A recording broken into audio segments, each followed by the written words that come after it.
ఆయనున్న 5 ఏళ్లలో నాడు నేడు కింద స్కూళ్ళని బాగా కట్టించాడు. ఆయన ఉన్న టైంలో స్కూళ్ళు బాగా మెరుగుపరిచాడండి.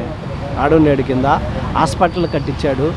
పిల్లలకి ఇంగ్లీష్ మీడియమే చెప్పి వాళ్ళకు కూడా చైతన్యవంతులు చేసి మధ్యతరగతి వాళ్ళు కూడా ఉన్నత స్థాయికి తీసుకుపోవాలంటే వాళ్ళు కూడా ఇంగ్లీష్ నేర్చుకోవాలని ఇంగ్లీష్ మీడియం పెట్టారు. ఇవాళ మళ్ళీ మధ్యతరగతి వ్యవస్థకి ఇంగ్లీష్ మీడియం ఎందుకని వీళ్ళు షో చేసి ఇంగ్లీష్ మీడియాన్ని వెనక్కనెట్టి మళ్ళీ తెలుగు మీడియంలోకి పెడుతున్నారు. ఇప్పుడు ఇది ఇంగ్లీష్ మీడియం ఒక ప్రైవేట్ సంస్థలకు మాత్రమే అప్పచెప్పినట్టు అనమాట. ఈ గవర్నమెంట్ శ్రీ చైతన్యాన్ని, నారాయణ అని ఇట్లాంటి పెద్ద ప్రైవేటు సంస్థలు ఉన్న వాళ్ళకి బాగు చేయడానికే తప్ప చదువుకోవడానికి ప్రజలందరూ ఇక్కడ ఓటేసిన ప్రతి ఒక్కళ్ళు ఉన్న వాళ్ళు ఎంతమంది ఉంటారు?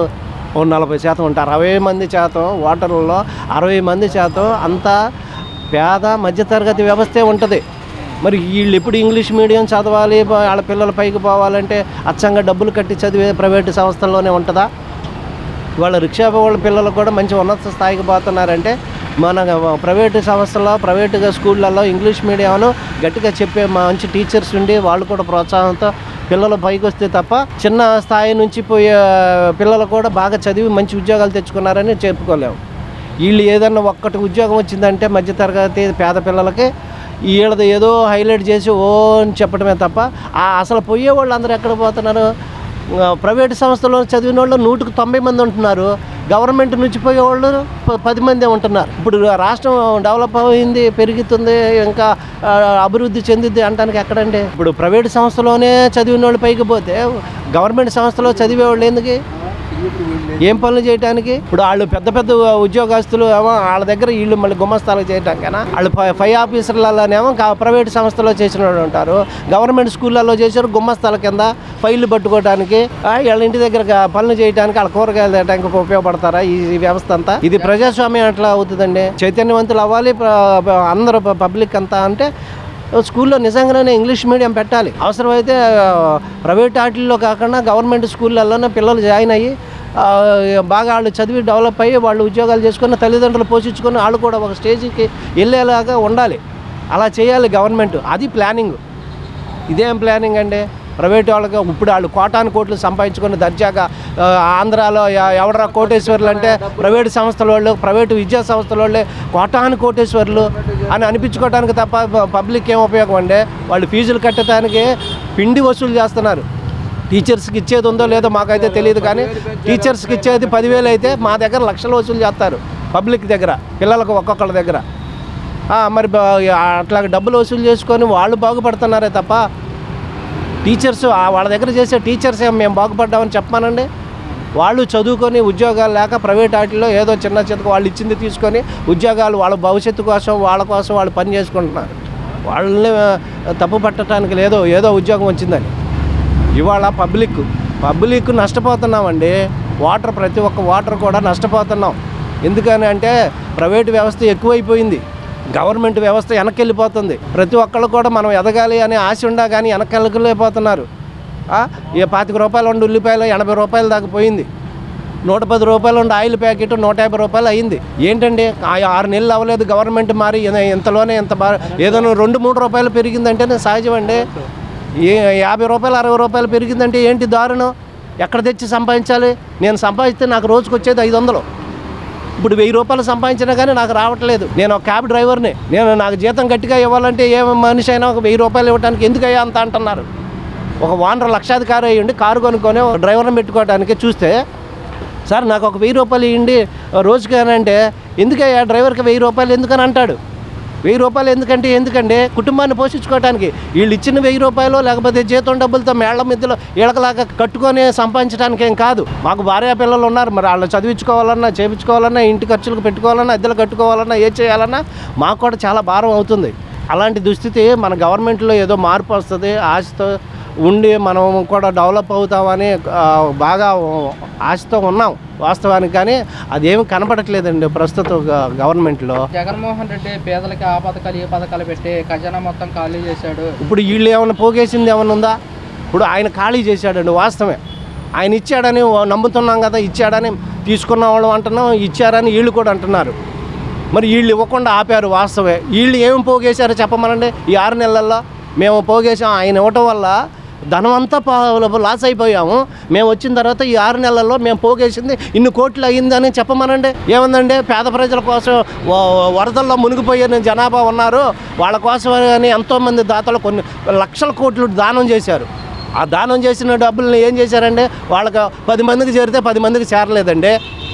అదేమంటే ఈ ట్రిప్పులో వస్తాయి అనుకుంటా అక్కడికి సచివాలయాల చుట్టూ అక్కడికిక్కడ ఎవరిని అడగాలో తెలియక కలెక్టర్ ఆఫీసుల చుట్టూరు కొవ్వొత్తులకను వాటర్ బాటిల్కి వాళ్ళు పెట్టిన భోజనం ప్యాకెట్లకి 100,000 అని రాసుకున్నారు. వాళ్ళు చేసిన మేలు ఏంటంటే రియాలిటీగా చెప్తే పబ్లిక్ అందరికీ తెలుసు. ఎవడొచ్చి అడుగుతాడని పబ్లిక్ వీళ్ళు మంత్రంగా స్టేట్మెంట్లో పెట్టారు. 200 వాటర్ బాటిల్ అని, 300 భోజనం ప్యాకెట్ అని, పులిహోర పట్లం 100 రూపాయలని, 20 రూపాయలకు 30 రూపాయలకు మార్కెట్లో ఎంతమంది పబ్లిక్ తెచ్చుకొని రోజువారీగా తిని బతికే వాళ్ళు ఉన్నారు.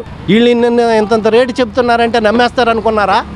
వీళ్ళు చేసేది ద్రోహం, వీళ్ళు చేసేది మోసం అని తెలియదే పబ్లిక్ అంటే ఊరికనే వీళ్ళు ఏదో చెప్పేస్తే మాయ నమ్మేస్తారులే, మనం చెప్పిందల్లా కొడుతున్నారు, మనం చెప్పిందల్లా ఇనేస్తున్నారు అనుకుంటున్నారు.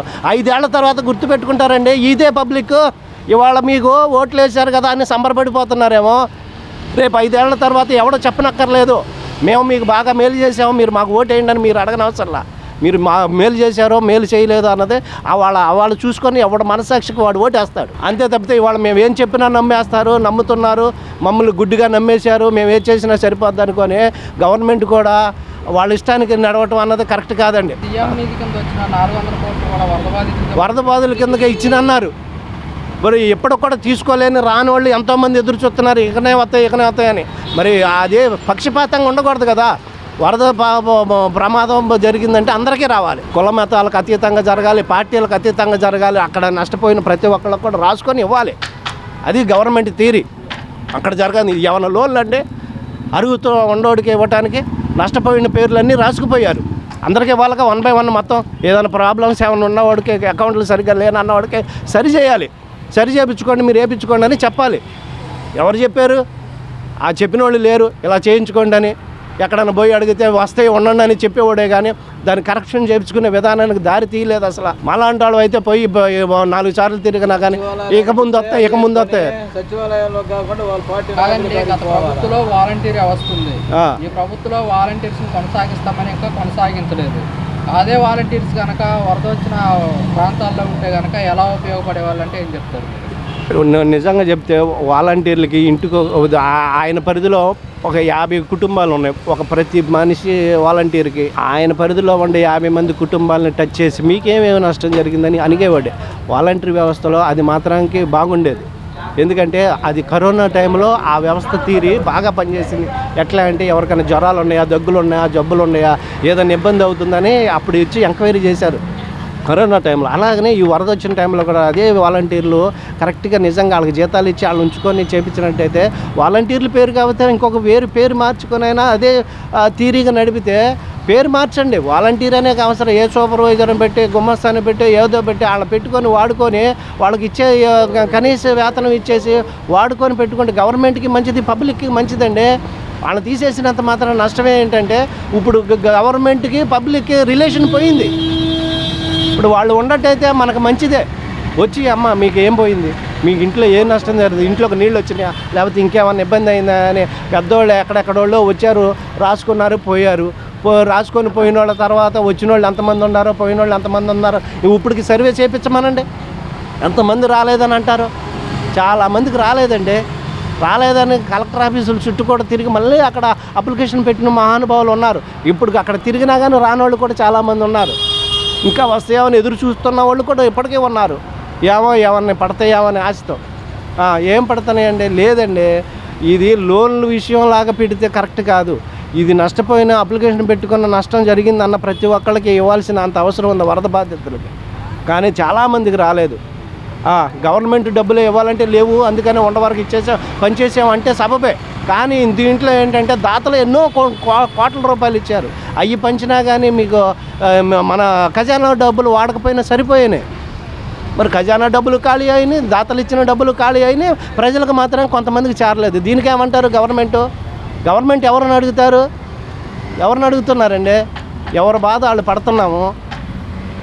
కాబట్టి దానికి గవర్నమెంటే ఏదో కొంత ఆలోచన చేసుకొని దాన్ని ప్రక్షాళన దానికి కావాల్సిన విధంగా ఏమైనా ఏర్పాట్లు చేయాల్సిన అవసరం గవర్నమెంట్కి ఎంతైనా ఉందండి.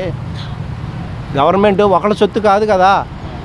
మన ఆంధ్రప్రదేశ్లో ఉన్న ప్రతి ఒక్కళ్ళకి గవర్నమెంట్ వ్యవస్థ మొత్తం ఉపయోగపడాలి.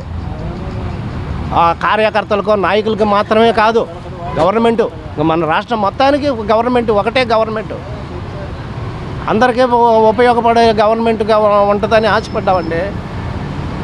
ఆ ఆశ అడి ఆశ అయినట్టే కనబడుతుంది ఇప్పుడు. మరి అది ఎంతవరకు వాళ్ళు శివరాత్రికి ఏ తీరిగా అప్పటికి సుఖాంతం అవుతారా అన్నది మళ్ళీ ఓటింగ్ వచ్చినప్పుడే తెలుస్తుంది వాళ్ళకి, వీళ్ళు మంచి చేశారా చెడు చేశారా అని.